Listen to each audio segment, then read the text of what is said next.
明仔载开始就是连续3天的元旦假期，对暗头开始呢，这北部地区的高速公路就直咧塌，台北车头下晡就真侪人要去坐车。那具体的官方网站是有提供车站人潮资讯。那准这自由座有人潮管制时阵，跳出这灯号就会当提醒大家。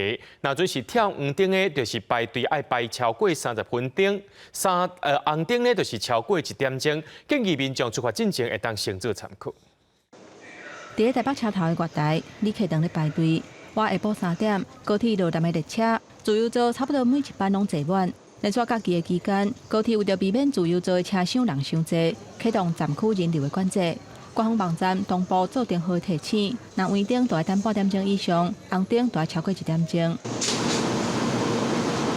因应下年活动疏运，代替伫12月31下年呢，加开南港到台中。南港经过南回往东部的长途列车，元旦饭店过，嘛加开24班区间车。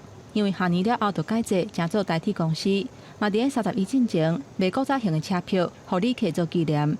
小时候是住在四角亭那个地方，那有时候也常常坐火车。公司化了嘛，对，那这样就是说来做个一个留念这样子。想买来做纪念，然后跟送朋友。后来因为大车站都没有了，就只剩下一些小车站有。国道的部分，高公局二股2到暗国道落站的车阵，是以下班的站较济。因若出去佚佗的车流，主要伫连续假期的头一天出现。国道1号罗南杨梅到新竹，早起7点到下晡3点车会较济，需要比平常时加5倍的时间。因若早起10点至中昼，沿线到大华系统上北的方向嘛会塞车。